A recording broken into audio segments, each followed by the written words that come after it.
Hey everyone, so in today's video I'm going to be going over a few DIY gifts you can get for writers.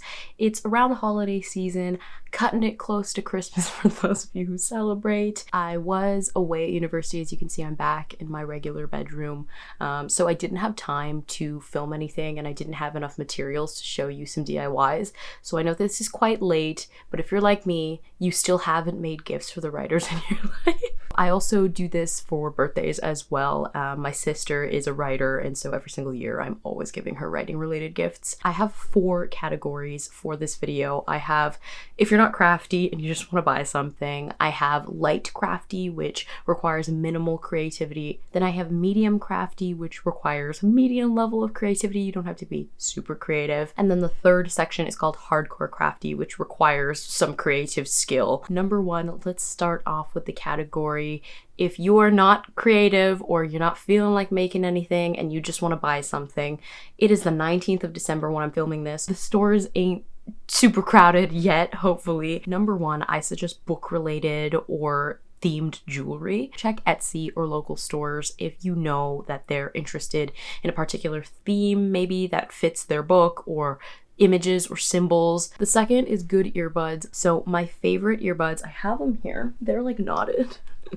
But these guys are my favorite. They're Panasonic. I think they're less than 20 bucks on Amazon. Sometimes they go on sale for like 10 bucks. So to go along with earbuds, an iTunes gift card or a subscription for a streaming platform like Spotify is also a really good option for writers. A lot of writers write with music, and if anything, music is just a really great gift to give somebody. But if you don't want to buy them an album, an iTunes gift card, like I said, or subscription, because a lot of people stream their music, is also a really great option. And now something that I can't live without, an ergonomic laptop case or stand. I am really into my ergonomic case. I never had one before on my old computer, but on this computer I got this case. It just so happened to have legs and I cannot go back. The next gift idea is a thermos. I love tea when I'm writing. I have a cup of tea behind me. I'm always drinking tea. A lot of writers will either drink tea or coffee while writing, or any other hot beverage, and it is quite cold where I'm living right now. I'm from Canada. I'm in Toronto right now. It is snowing as I'm looking out the window. Thermoses are a really great option, especially in the colder months or year round if you're like me and you're always drinking a hot beverage. And the last idea that you can buy, this might be a little bit too late at this point, but for next year or for birthdays, commission character art. This is a really great idea if you want something personal, but you don't have the art talent yourself or you don't have the time to do it yourself. Commission character art is a really great idea. My sister currently has commissions open right now, and you can get art like this.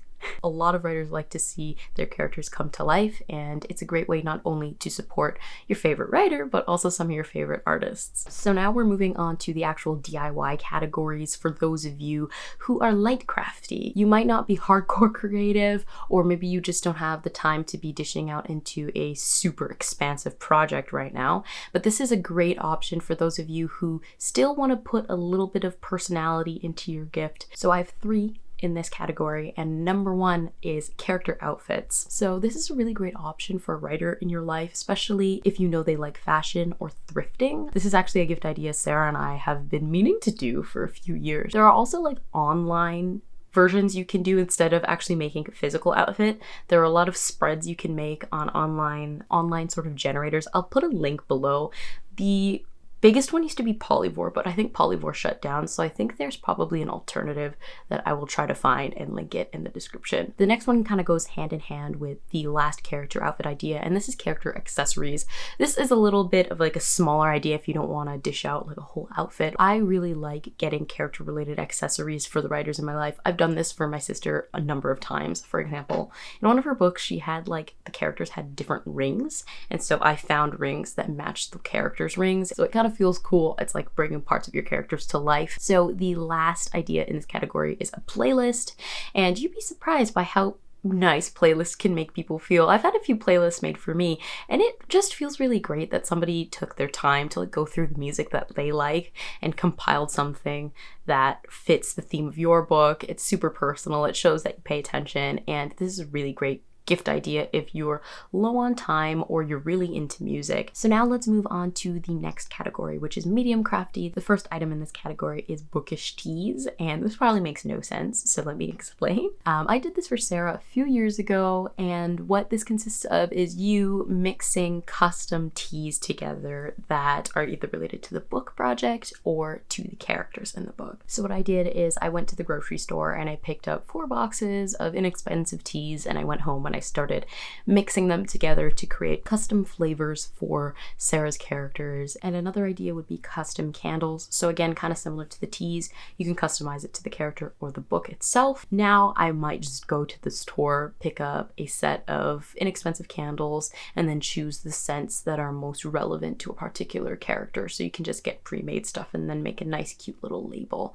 And the last option in this category would be bookmarks. So I might actually do a video of me making bookmarks for my book and maybe some others. Bookmarks are a really fun gift, and I've done this a few times in the past as well. You can hand draw it or make a design on the computer and print it out on some cardstock and just cut it out. You can make a few of them that way, and this is a really great idea for writers you know who also love to read. All right, so now we're moving into hardcore crafty, and this is for people like myself who have a few other skills besides writing, or maybe you just want to try something out. You don't even have to be very skilled in any of these things to try them out, and it can still turn out just as well. So the first item in this section is recreate an object from their book. And this is a little bit hard to explain, but if they have like a symbol in their book, you can recreate that yourself. Some people really like to make physical the stories they write. This is a little bit more abstract because it depends on your book. All right, so another option is cover art. So I love making book cover art, and even if you're not a pro, even if you don't have like Photoshop or whatever, you can still totally do this for 100% free. I have a video, check it out. I will link it in the description box on how to make a book cover in this free software called GIMP.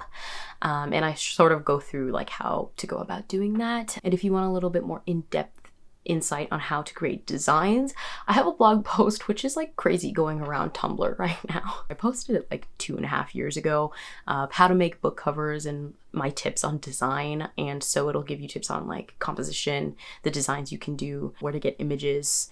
This is a really great repertoire of information. So up next is character art. So if you're also an artist like myself, or you're just interested in visual art, this is a really great personal option. And even when I wasn't too good at art, like I hadn't really started practicing, this is something that I really liked to do. I do this every year for Sarah. Sorry, Sarah, it's a cop-out.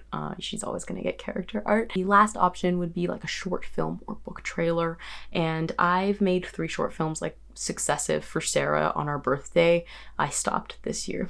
Sorry, Sarah. Short films are a lot of fun to make. Of course, if you are not a filmmaker or you are not interested in making a film, you can also maybe go for a book trailer, which you don't even have to use video footage for. Obviously, you can do these things if you are a beginner, but you can do them if you're a little bit more experienced too, and I find it a lot of fun.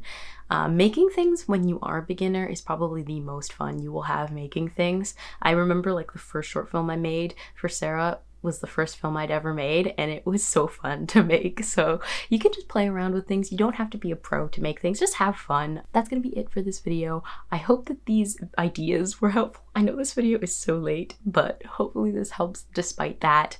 And I just wanted to do a little something different, because a lot of these videos I often see they're like sort of things to buy, but if you're like me and you cheap, you a student and gotta pay that tuition, there are great options for things that you can make. So of course you can modify these for the level of skill. Even the hardcore crafty ones you can make if you're just slightly crafty, or the light crafty ones you can make hardcore crafty by like sewing things yourself, whatever, it doesn't really matter. So you can mix and match these ideas, but I hope this was helpful. I wanted to bring a little something different to the table, so let me know what you thought. Other than that, I will see you guys in the next video. Thanks so much for watching. Bye.